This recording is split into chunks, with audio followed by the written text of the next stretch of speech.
या राज्यामध्ये कायदा सुव्यवस्था ही आता शिल्लकच राहिली नाही. सत्ताधारी सत्ता मिळवण्यासाठी आणि सत्तेचा मलिदा चाखण्यासाठी एकमेव धंदा त्यांचा सुरू आहे, त्यामध्ये ते व्यस्त आहे. आणि छोट्या बालिकेवर रोजचे अत्याचार हे आता महाराष्ट्राची दररोज मान शर्मेनं खाली जावी अशा प्रकारच्या घटना महाराष्ट्रात घडत आहे.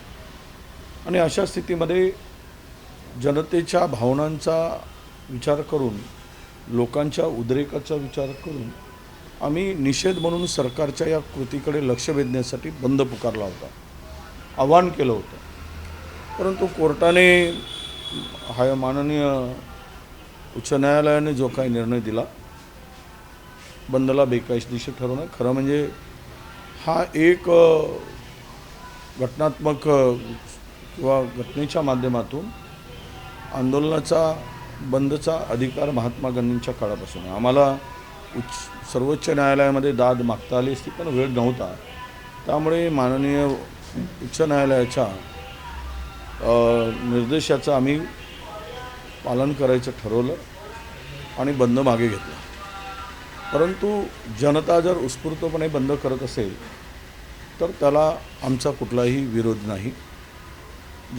आम्ही मात्र रस्त्यावर आमचा पक्ष म्हणून आम्ही कुठेही तशी कामगिरी करणार नाही. आणि सरकारच्या या संपूर्ण परिस्थितीमध्ये जो एक राग आहे सरकारविरुद्ध आणि जे चीड आहे, तुम्ही लाडली बहीण कार्यक्रम घेण्यासाठी बाहेर फिरताय आणि मुख्यमंत्री स्वतःच्या जिल्ह्यात छोट्या छोट्या मुलीवर एवढ्या मोठी घटना घडल्यानंतर त्या ठिकाणी भेटसुद्धा देत नाही. हे किती दुर्दैव आहे. ती परिस्थिती पाहत नाहीत, लोकांच्या भावनांचा विचार करत नाही. तर मला वाटतं की सत्ता हातून जात आहे म्हणून अस्वस्थ असलेल्या लोकांनी या सर्व गोष्टीकडे दुर्लक्ष केलेलं आहे. आज मी स्वतः संविधान चौकामध्ये नागपूरच्या बसणार आहे. आमचे प्रदेशाध्यक्ष नाना पटोलेजी ठाण्यात बसणार आहेत. आमचे बंटी पाटील कोल्हापूरमध्ये बसणार आहेत आणि बाळासाहेब थोरात नगरमध्ये, आणि सर्व जिल्हा स्तरावर, तालुका स्तरावर आम्ही या सरकारचा निषेध करणार आहोत. आणि तातडीनं कायदा सुव्यवस्था ही जी कोलमडली आहे ती परत पूर्वपदावर आणण्यासाठी लक्ष द्यावं, या मागणीसाठी आम्ही प्रयत्न करणार आहोत. तुम्हाला एक गोष्ट सांगितली पाहिजे, कालच या बदलापूरच्या प्रकरणामध्ये 2 सदस्यीय अहवाल आला. त्या अहवालामध्ये अत्यंत गंभीर अशा स्वरूपाची त्या अहवालामध्ये निष्कर्ष नोंदवले आहेत. त्यामध्ये स्पष्टपणे म्हटलं आहे की शाळा व्यवस्थापनाने एवढं गंभीर त्या माणसाला नियुक्त करताना कुठलीही चौकशी केली नाही. त्याला विना ओळखपत्राने मुक्तपणे संचार करत होतो त्या परिसरात, आणि एकदा नाही तर अनेक दिवसापासून त्या मुलीवर अशा प्रकारचं घाणेरडं कृत्य हा नराधम करत होता. ही गोष्ट लक्षात आणून दिल्यानंतरसुद्धा 48 तास प्रशासनाने कुठलीही कारवाई केली नाही आणि त्याकडे दुर्लक्ष केलं. डॉक्टरांनी सुद्धा त्या मुलीची मेडिकल तपासणी करताना सुद्धा 12 तास लावले. हे डॉक्टरांचा सुद्धा अक्षम्याचा गुन्हा आहे. त्यामध्ये नोंदवलेले जे निष्कर्ष आहेत 2 सदस्यीय समितीमध्ये, की शाळा समिती याला जबाबदारच आहे, ते तर माननीय न्यायालयाने म्हटलं आहे. परंतु अनेक निष्कर्ष इतके गंभीर आहेत की राज्य कुठे घेऊन चाललं आहे हा खरा प्रश्न महाराष्ट्रात पडतो आहे. महाविकास आघाडी आज तुम्ही सगळ्यांनी संप मागे घेतलेला आहे बंद, परंतु जनता पण सर्वसामान्य यात उतरले नाही. सकाळपासून सगळ्या महाराष्ट्र सुरळीत सुरू आहे, शाळा सुरू आहे, सगळे हॉस्पिटल ऑफिसेस सगळं सुरू आहे. बदलापूरचा जो अहवाल आला आहे ती फार गंभीर आहे, ते सांगितलं. त्याच्यावर कारवाई किंवा त्या अहवालावरून पुढची कारवाई बघत नाही. आता ते अहवाल काल आलेला आहे. आम्ही शासनाला पत्र लिहून त्या संदर्भात त्वरित कारवाई करावी, कारण पोस्कोमध्ये कुठलाही गुन्हा निदर्शनास आला, माहीत झाला, तर त्यावर तुम्हाला वेळ काढूपणा करता येणार आहे. म्हणजे वडिलांनासुद्धा लक्ष किंवा नातेवाईक जरी असतील, आई असेल, वडील असेल, भाऊ असेल, यांनासुद्धा तो त्याकडे दुर्लक्ष करता येणार नाही. पोस्कोमध्ये ज्या काही तरतुदी आहेत, जे काही पोस्कोच्या कायद्यामध्ये नियम आहेत, त्यानुसार हायकोर्टाने तर स्पष्ट सांगितलं आहे की सगळ्या संस्था चालकावर गुन्हे दाखल केले पाहिजेत. शिक्षिकेंच्या लक्षात आणून दिलं, मुख्याध्यापिकेच्या लक्षात आणून दिलं, शाळा व्यवस्थापनाच्या लक्षात आणून दिलं. त्या सगळ्यावर कारवाई होईल असं मला ॲडिशनल CP ज्यावेळेस मी बदलापूरला गेलो होतो तिथे त्यांनी सांगितलं आहे. आणि उद्या मी पत्र लिहून यावर तातडीनं कारवाई करायची मागणी करतो आहे. महाराष्ट्रात आज सगळं सुरळीत नाही, जाऊ द्या ना, सुरळीत आहे काय नाही आहे काय, आम्ही आमचा बंद मागे घेतला, आम्ही निषेध करणार आहोत. जनतेने केला तर आम्ही जबाबदार नाही. अजून तर मार्केट सुरू व्हायचं आहे. मार्केट सगळीकडे 10 वाजता 9 वाजता 10 वाजता सुरू होतो. जनता ठरवेल. आणि अशा नराधमांना, अशा किळसवाण्या कृत्याला सहकार्य करणाऱ्या सरकारला जनता निवडणुकीमध्ये आपली जागा दाखवेल. हे राज्य काही कायद्याचं राज्य थोडी झालं आहे. हे लुटारूचं, चोराचं, डाकूंचं राज्य झालेलं आहे. एकमेव धंदा आहे. सरकारी तिजोरी खाली करून मताचं राजकारण करा आणि सरकारी तिजोरी खाली करून स्वतःच्या पोट भरा, स्वतःचा लुटून खा. एकमेव धंदा चालला आहे. माहिती आहे आता लोकसभेमध्ये 70, 80 कोटी रुपये दिल्याची माहिती समोर येते आहे. कोण कारवाई करणार एकेका उमेदवाराला? हे सगळे पैसे सत्ता मिळवण्यासाठी राज्य ओरबडून उद्ध्वस्त केलेलं आहे. मी सांगितलं की 2,14,000 कोटीचा 2,14,000 कोटी कुठे गेले? ते लायबिलिटी आहे, तुटीची तूट आहे. आता हे सगळं कर्ज तर वाढलाच, पुन्हा रोज टेंडर काढणं सुरू आहे. म्हणजे भ्रष्टाचारासाठी राज्य विकण्याचं काम या लोकांनी केलं. यांच्यावर कोणावरही कंट्रोल नाही. कोणाचा कोणाशी सगळं सुसाट चाललं आहे. पूर्वी कुठंतरी कंट्रोल होता, पण या 2-3 वर्षात आम्ही पाहतो आहे काही कंट्रोल नाही. आणि सर्रास अनावश्यक टेंडर 15 वर्षात जेवढे टेंडर काढले नाही तेवढे टेंडर 2 वर्षामध्ये काढले. 2 वर्षात जरा माहिती घेतली पाहिजे. आणि महाराष्ट्रामध्ये जानेवारी ते मार्चमध्ये 2141 घटना घडल्या. 2141 मुलीवर अत्याचारांचे, महिलावर अत्याचारांचे, बलात्कारांचे. आणि एवढं कहू नये, राज्य आज महाराष्ट्र हे या महिलावरील अत्याचारामध्ये 1 नंबरचा राज्य झाला आहे. कुठे काय करत आहे? पोलिसामध्ये आपसात खूप मतभेद निर्माण झाले. अनावश्यक लोकांना त्या ठिकाणी बसवलं गेलं आहे. मर्जीतल्या लोकांना बसवलं गेलेलं आहे. हे कायदा त्यामुळे धाक राहिला नाही. ना गृह खात्याचा धाक राहिला आहे, ना गृहमंत्र्यांचं लक्ष आहे. कारण 10-10, 20-20 खाते आहेत त्यांच्याकडे. ते तिकडे लक्ष देऊ शकत नाही. आणि राज्य मात्र उद्ध्वस्त होत आहे. महाराष्ट्रात मणिपूरसारखी अराजकता पसरवण्याचा षडयंत्र महाविकास आघाडी करते असं भाजपने आरोप केला आहे. आणि त्याचे सूत्रधार शरद पवार आहेत असंही भाजपने म्हटलं. शरद पवारांची कदाचित त्यांना भीती वाढत आहे, म्हणूनच तर Z+ सुरक्षा दिली त्यांना. ते म्हणले की माझी संपूर्ण माहिती मिळवण्यासाठीच त्यांनी न मागता देणं याच्यातच भीती आहे. मोहन भागवतांनी न मागता दिली म्हणजे माहिती मिळवण्यासाठीच आहे. RSSमध्ये काय चाललं आहे हे सगळे डिटेक्टिव्ह सीप आहे त्या लोकांची दिल्लीत बसले. आणि त्यांचे स्टेटमेंट, त्याला जोड महाराष्ट्रातला नेता आहे, ते सगळे मिळून हे अशी वक्तव्य करत असतात. महाराष्ट्रामध्ये तुमच्या डोळ्यादेखत तुम्ही काय केलं? मणिपूर पेटवलं. कोणी पेटवलं मणिपूर? मणिपूर भाजपने पेटवला. भाजपच्या स्वार्थी राजकारणामुळे मणिपूर पेटला आहे. आणि एकदासुद्धा भारतीय जनता पक्षाचा नेता CM आपला PM तिथे का गेले नाहीत? आणि तुम्ही दुसऱ्यावर आरोप करताय. महाविकास आघाडी ही आता महाराष्ट्रात सत्तेत येणार, सत्ता जाणार म्हणून हे कुठल्याही स्तरावर जाऊन बोलू शकतात. यांना कुठलीही मर्यादा नाही. काल नागबीडला जी घटना घडली त्याच्या बाबतीत पण फार भयावह घटना आहे. मतिमंद मुलीवर जी घटना घडली, काल 5 आरोपीला मी ॲडिशनल SP बोललो, SPशी बोललो. 5 आरोपींना अटक केली. बसस्थानकामध्ये ही घटना घडली. मला हेच सांगायचं आहे की एवढा महाराष्ट्र हादरला असताना पुन्हा त्या तरुणांची ही हिंमत होते आहे, याचा अर्थ त्यांना कुठेतरी भीती आहे का?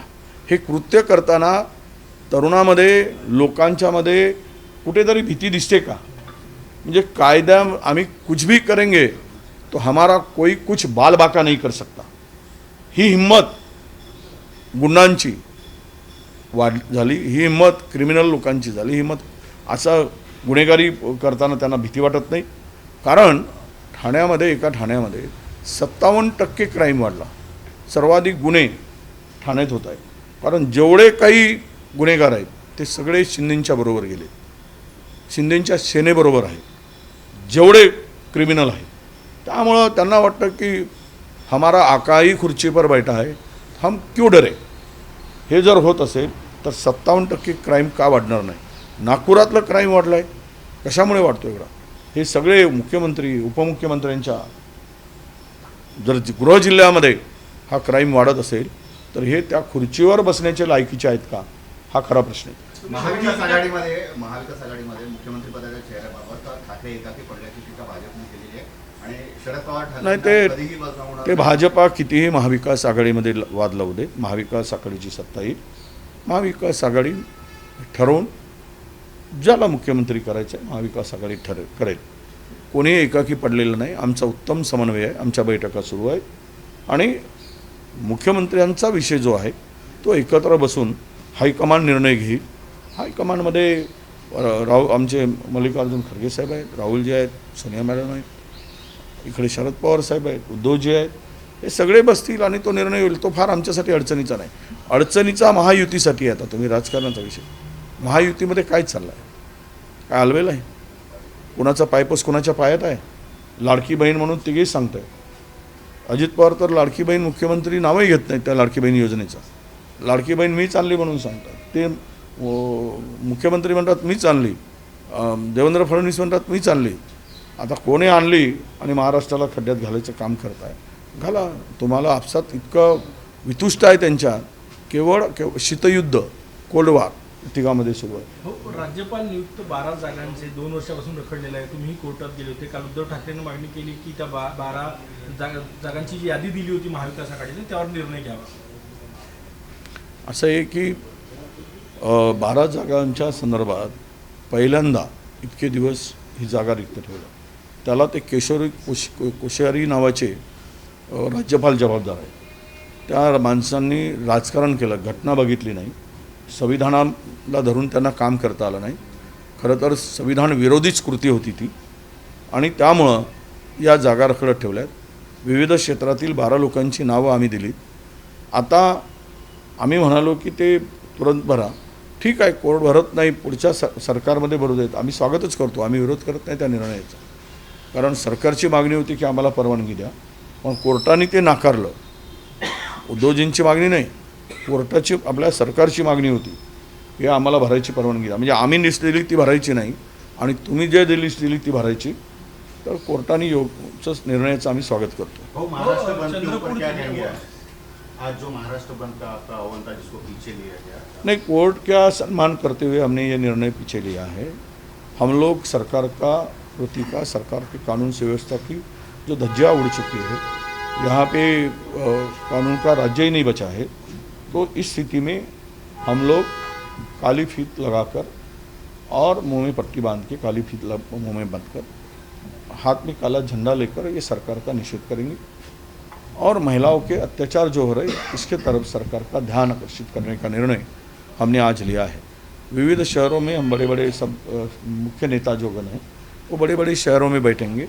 तालुका स्तर पे लेकर तो जिला स्तर के नेता अपने अपनी जगह, अपने अपने डिस्ट्रिक्ट में, तालुका प्लेस पर इस सरकार का निषेध करेंगे और सरकार का ध्यान आकर्षित. हिंदी में जानना चाहेंगे जो अहवाल आया है बदलापुर के बारे में, उसके बारे में क्या? 2 मेंबर का 2 सदस्य का जो अहवाल समिति नियुक्त की थी उसमें गंभीर स्वरूप का उसमें नोंद है और वो उस अहवाल के आधार पर संस्था के चालक और संस्था के बाकी कर्मचारी भी इसमें दोषी है. इन्होंने दोषी मीन्स दोषी नहीं कहा गया है, पर इनकी निग्लिजेंसी, इन्होंने इनके तरफ ध्यान नहीं दिया.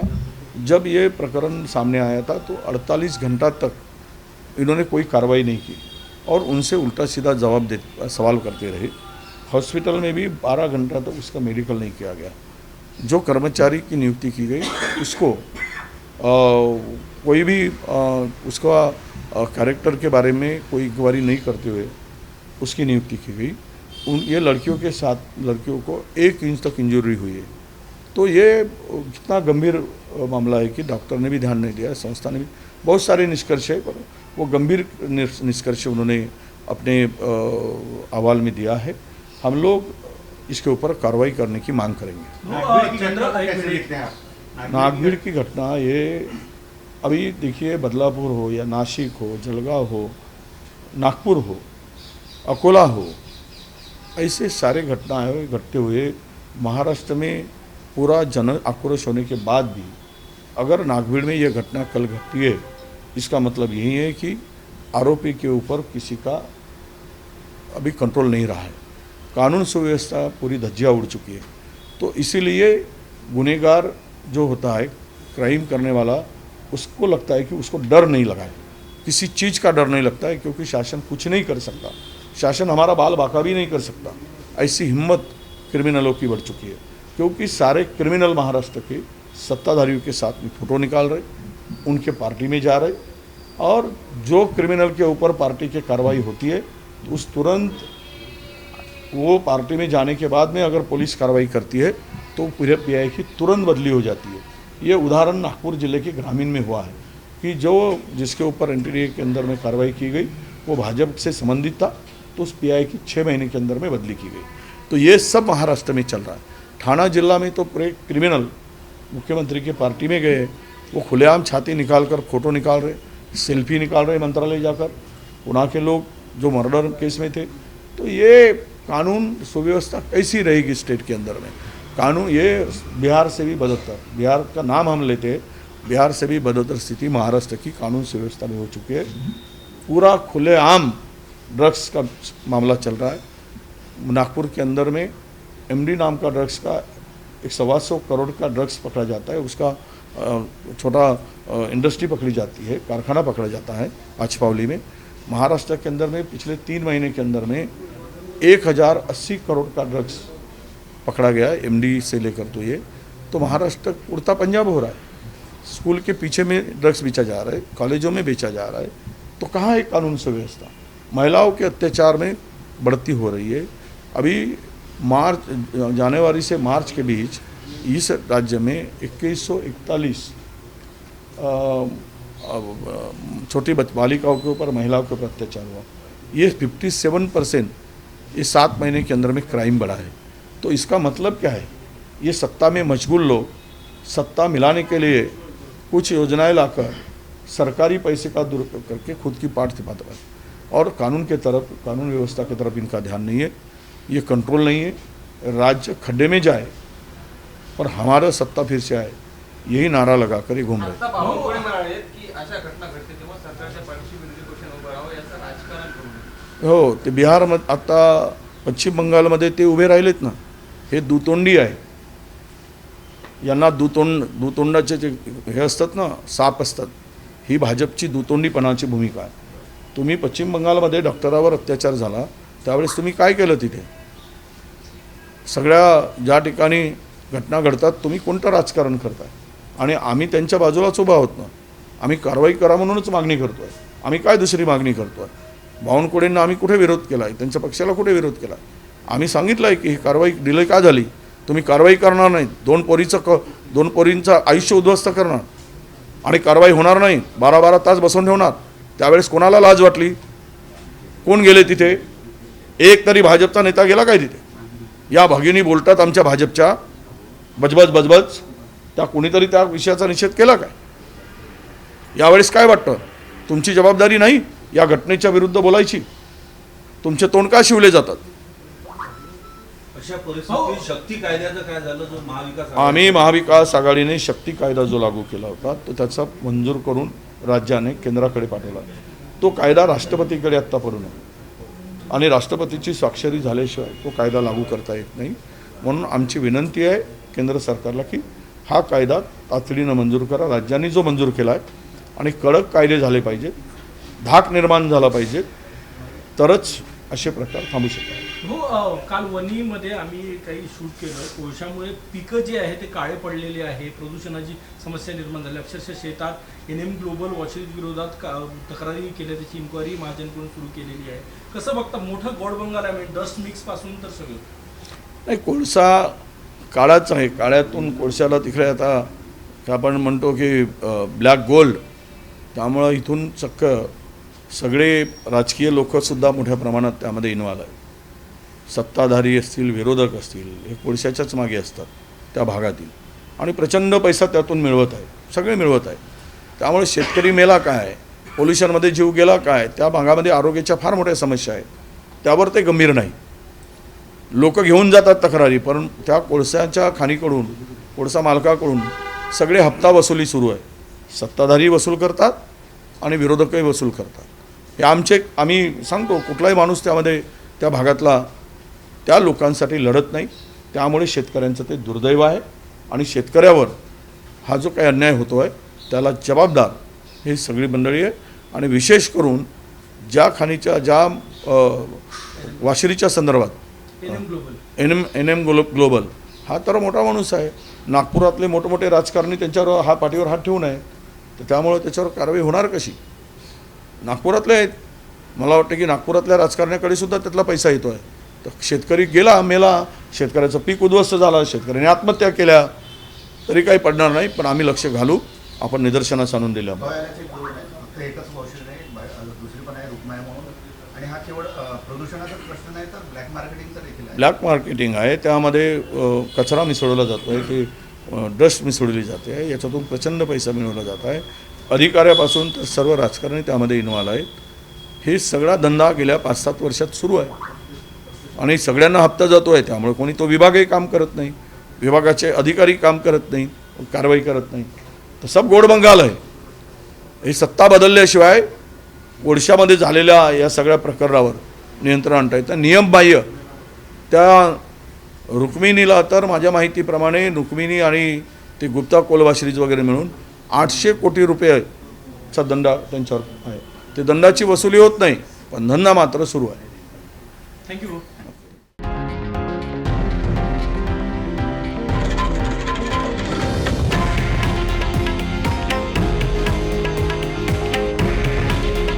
हे आहे देशातील नंबर 1 न्यूज नेटवर्क, आणि आपण पाहत आहात TV9 मराठी. काळजी तुमची, हित महाराष्ट्राचं.